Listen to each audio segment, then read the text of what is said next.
ഇല്ല ഗൈസ്, നമ്മുടെ പാറൂസ് കുറേ നാളായി പറയുന്നു ബീച്ചിൽ പോകാൻ പറഞ്ഞിട്ട് ചെവിക്കൊരു സ്വസ്ഥത തന്നിട്ടില്ല. ഇന്ന് എന്തായാലും അത് പോയിട്ട് തന്നെ കാര്യം വെച്ചിട്ട് ഞങ്ങൾ റെഡിയായി. പോകുന്ന വഴിക്കുണ്ടാ ഒരു മുട്ടൻ ബ്ലോക്ക്.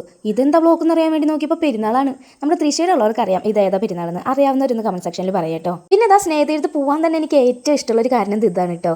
അപ്പുറവും ഇപ്പുറവും പാടാണ്. അതിൻ്റെ സെൻട്രലിലത്തെ വഴി കൂടെ ഇങ്ങനെ വണ്ടിയുമ്പോൾ പോകാമെന്ന് പറയുമ്പോണ്ടല്ലോ ഭയങ്കര സന്തോഷമാണ് എനിക്ക്. ഈ ഒരു സ്ഥലത്ത് കൂടെ പോകാൻ വേണ്ടിയിട്ട് മാത്രമാണ് ഞാൻ സ്നേഹതീരത്തേക്ക് പോകുന്നത് കേട്ടോ. അത്ര നല്ലൊരു ബ്യൂട്ടിഫുൾ ആയിട്ടൊരു സ്ഥലമാണ്.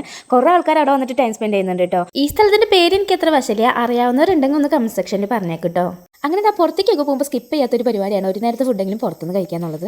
പാറൂസ് പതിവ് പോലെ ചിക്കൻ ബിരിയാണി മതിയെന്ന് പറഞ്ഞു. ഞാനും ചിക്കൻ ബിരിയാണിയും ആയിരുന്നു പിടിച്ചിരുന്നത്. പക്ഷേ ആ ചൂട് സാമ്പാർ ചൂട് ചോറിൽ കഴിക്കുന്നത് അപ്പോൾ സത്യം പറഞ്ഞാൽ എനിക്ക് ബിരിയാണി വേണ്ടാന്ന് തോന്നിപ്പോയി. അങ്ങനെ എൻ്റെ ജീവിതത്തിൽ ആദ്യമായിട്ടാണ് ഞാൻ ബിരിയാണി സ്കിപ്പ് ചെയ്തിട്ട് ചോറ് കഴിക്കുന്നത് കേട്ടോ. നല്ല അടിപൊളി ഫുഡായിരുന്നു. അങ്ങനെ ഫുഡ് കഴിച്ച് കഴിഞ്ഞ് ഞങ്ങൾ വീണ്ടും യാത്ര തുടർന്നു.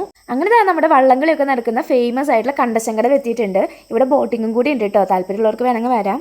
ഫൈനലി ഇതാ നമ്മുടെ ലക്ഷ്യസ്ഥാനത്തേക്ക് നമ്മൾ എത്തിച്ചേർന്നിരിക്കുകയാണ്. ഇനി ഈ വണ്ടി എവിടെയെങ്കിലും ഒന്ന് പാർക്ക് ചെയ്തിട്ട് നമുക്ക് ബീച്ചിലേക്ക് ഇറങ്ങാം. നമ്മൾ ബീച്ചിലേക്ക് ഇറങ്ങിയിട്ടുണ്ട്. ആദ്യം തന്നെ കടലിങ്ങനെ നോക്കി കാണണം. ഈ കരകാണ കടലിനിങ്ങനെ നോക്കി നിൽക്കാൻ എന്ത് രസമാണല്ലേ.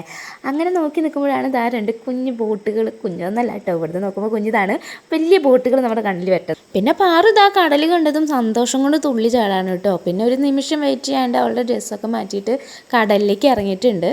കടൽക്കാറ്റ് തലക്കടിച്ചതിൻ്റെ കുഴപ്പമാണോ കടൽ വെള്ളം തലക്കടിച്ചതിൻ്റെ കുഴപ്പമാണോ എന്നറിയില്ല. പാറുവിൻ്റെ ഉള്ളിൽ ഉറങ്ങിക്കിടുന്ന ആ പഴയ മടമുള്ളിയിലെ മാനസിക രോഗിയില്ലേ, അതുണർന്നു. പിന്നെ അവിടുന്ന് കുറേ നേരത്തേക്ക് പാറു അവിടെ എന്തൊക്കെയോ കാണിച്ചു കൂട്ടുന്നുണ്ടായിരുന്നു കേട്ടോ. ഒരു തിമിംഗലത്തിനെ കരക്കടുപ്പിക്കുന്നതിനെക്കാട്ടും പാടായിരുന്നു പാറുവിനെ ഒന്ന് വലിച്ച് കരയിൽ കയറ്റാനായിട്ട്. പിന്നെ ഒരു കണക്കിന് ഇതിലും നല്ല കടൽ അപ്പുറത്തുണ്ടെന്ന് പറഞ്ഞിട്ട് പാറുവിനെ കരയ്ക്ക് കയറ്റിച്ചു. അങ്ങനെ ഞങ്ങൾ ഈ കല്ലുമ്മകൂടെ അപ്പുറത്തെ സൈഡിലേക്ക് നടന്നു പോവാണ് കേട്ടോ. ഞങ്ങൾ പോയ സമയത്ത് കടൽ ഒരുപാട് ഫ്രണ്ടിലേക്ക് കയറി നിൽക്കുന്ന സമയമായിരുന്നു. അതുകൊണ്ട് തന്നെ നമ്മൾ ഈ കല്ലുമ്മക്കൂടെ നടക്കുമ്പോൾ തീരെ ആഞ്ഞടിക്കുന്നുണ്ട് കല്ലുമ്മയ്ക്ക്. അതൊക്കെ കാണാനായിട്ട് ഭയങ്കര രസമാണ്. അതുകൊണ്ട് തന്നെ ഒരു ഐസ്ക്രീം ഒക്കെ കഴിച്ച് കടലിലെ തിരി എണ്ണി കടലിനെ നോക്കി കുറേ നേരം അങ്ങനെ ഇരുന്നു. കടലെന്ന് പറയുന്നത് ശരിക്കും ഒരു അത്ഭുതമാണല്ലേ. എത്ര കണ്ടാലും മടുക്കാത്തൊരത്ഭുതം.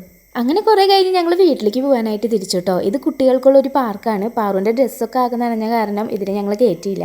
അങ്ങനെ ഞങ്ങൾ ഇവിടെയുള്ള ഒരു കടയിൽ നിന്ന് നല്ലൊരു ബജ്ജിയും ചായയും പിന്നെ ഒരു സർബത്തൊക്കെ കുടിച്ചിട്ട് നേരെ വീട്ടിലേക്ക് തിരിച്ചു.